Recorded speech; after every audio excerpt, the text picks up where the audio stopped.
Anyway, here's another full moon flick, the Shadowzone. I've been curious about this one. This is on DVD. I think it's a little bit hard to find. And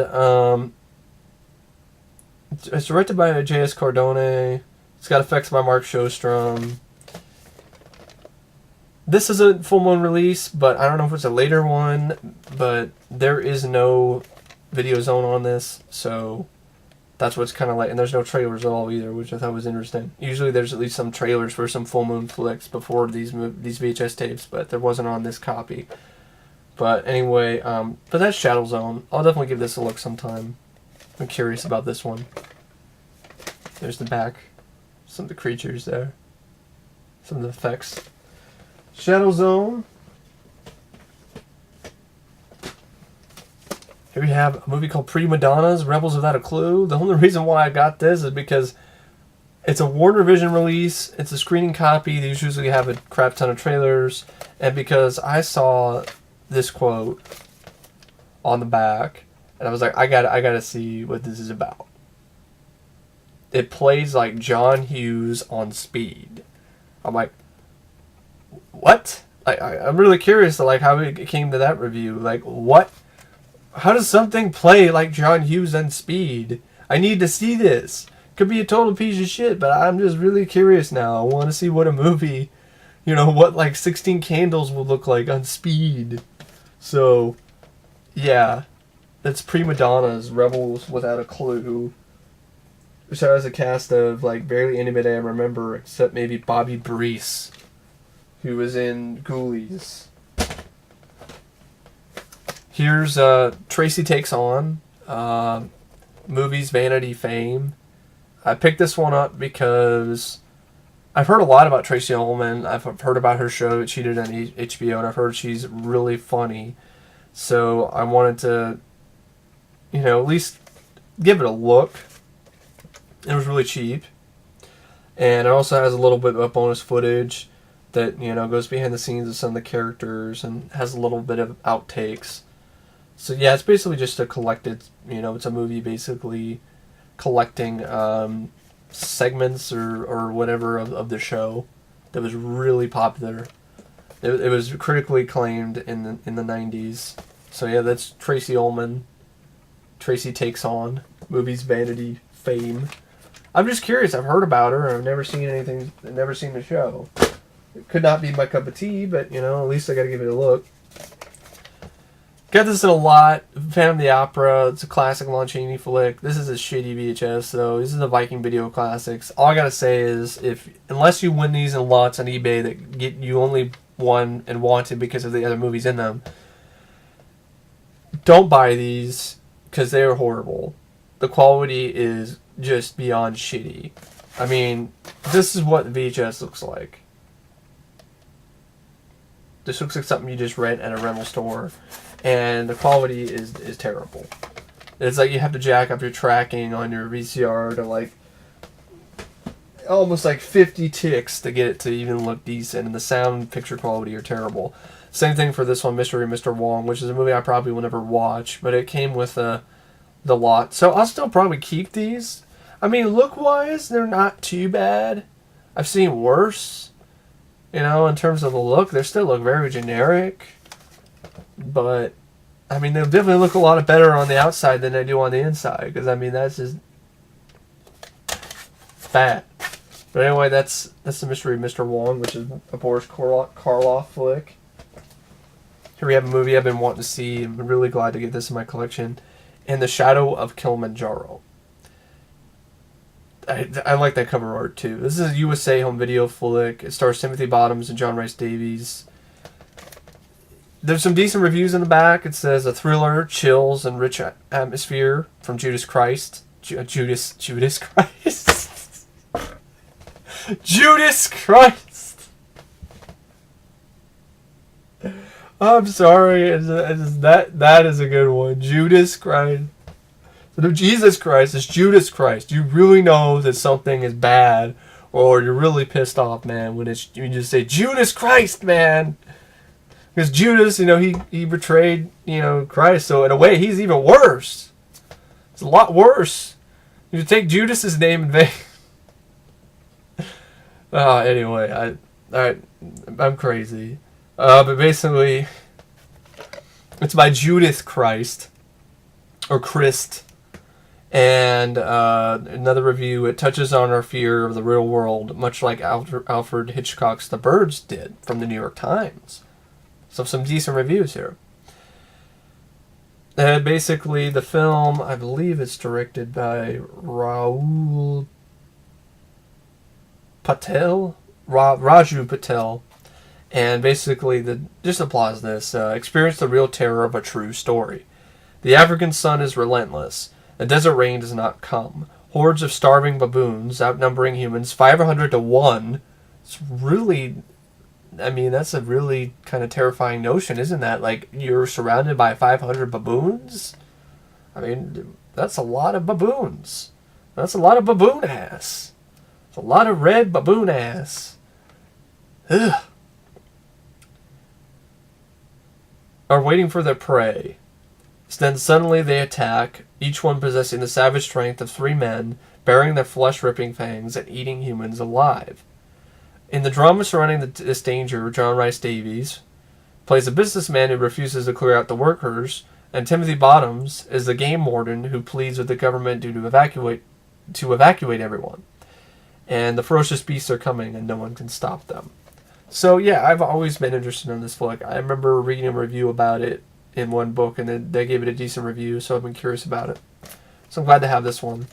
And the Shadow of Kilimanjaro.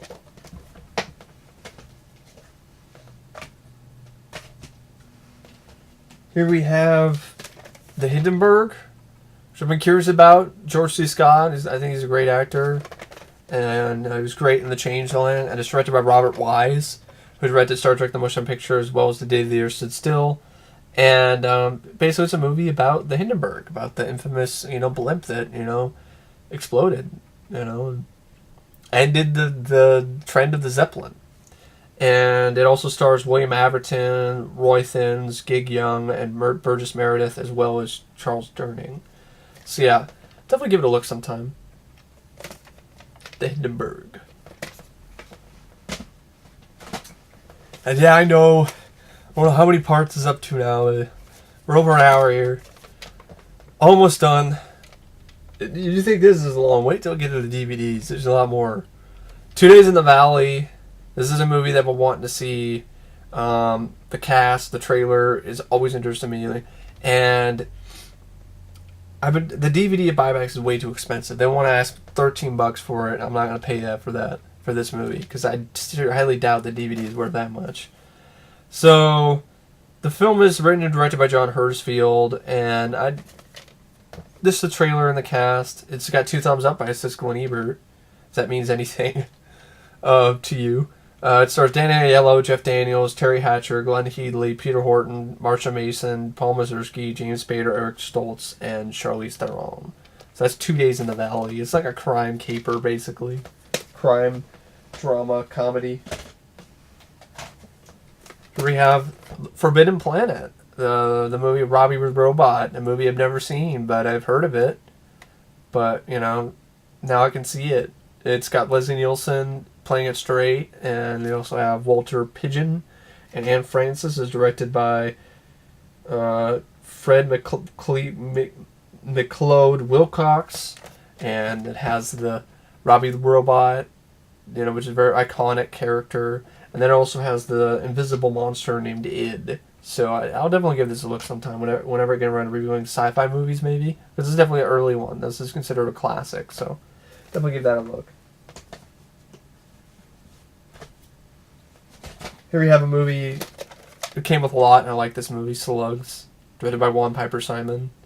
It's a classic. The cover art's not too bad either. This is a pretty cool flick. It's a fun creature feature. They slime, they ooze, they kill. It's another horror film that I've heard about. This is from Argento. The Bird with the Crystal Plumage. I've never seen it, because all the plot synopses never really did much for me, neither did the trailer, but I like this cover art. It's pretty cool. And it's a VHS collector, which is the horror genre, and that's a pretty good deal for $1.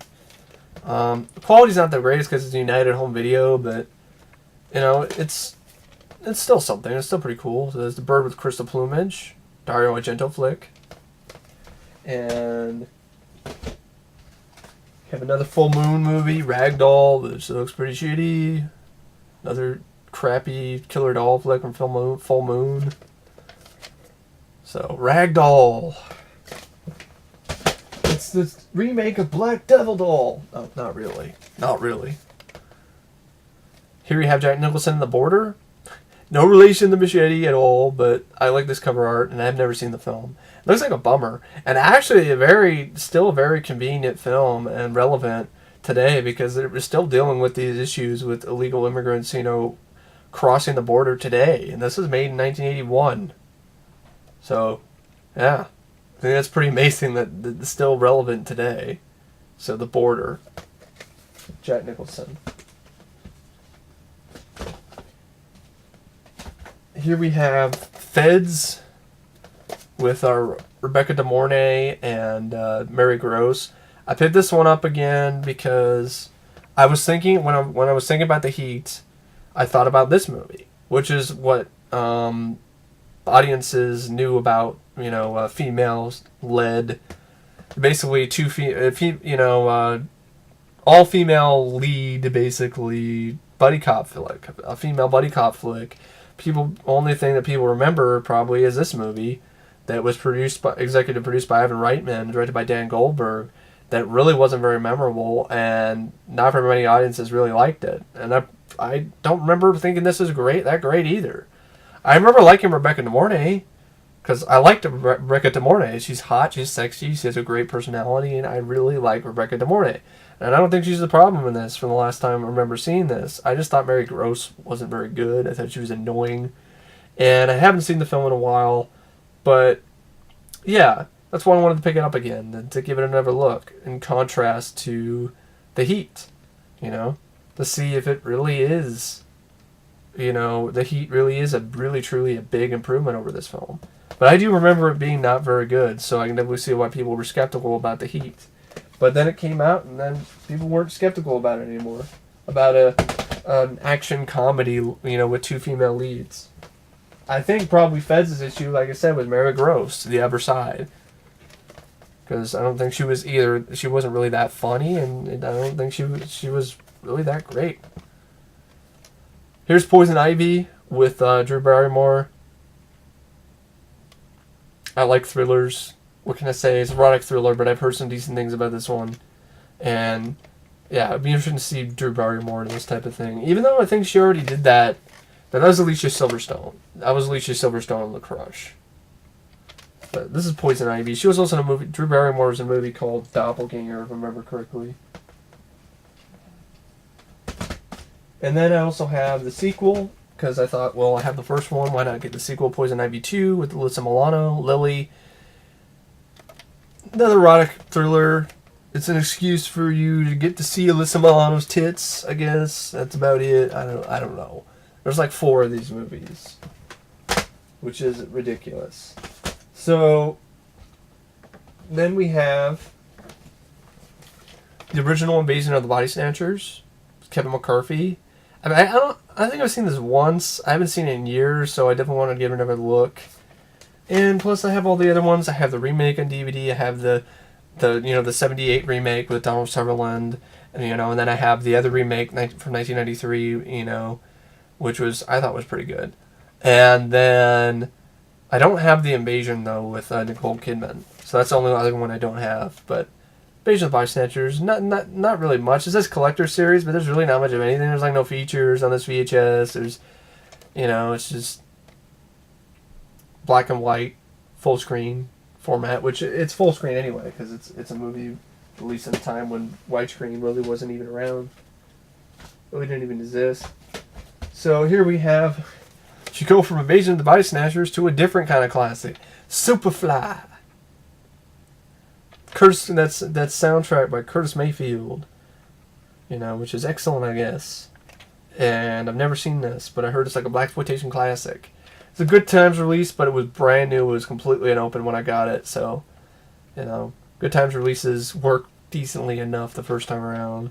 So I'll give it a look. But you know, I guess I'm Superfly now that I got Superfly. No, I was already Superfly for a white guy before I got this VHS, so that's not an issue.